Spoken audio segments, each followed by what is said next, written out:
नमस्कार। आज मैं आपके आगे एक कविता प्रस्तुत करूंगी। इस कविता का नाम है घर। इस कविता के रचयिता है दिव्यक रमेश। आओ चलिए। पापा क्यों अच्छा लगता है अपना प्यारा प्यारा घर। घूम घाम ले खेल खा ले नहीं भूलता लेकिन घर। नहीं आपको लगता पापा है माँ की गोदी सा घर।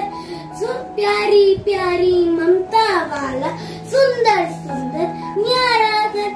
ठकुर जो वापस आते हैं कैसे बिछ बिछ जाता घर। खिला पिला आराम दिलाकर नई ताजगी देता घर। धन्यवाद। उम्मीद करती हूँ आपको ये कविता पसंद आई।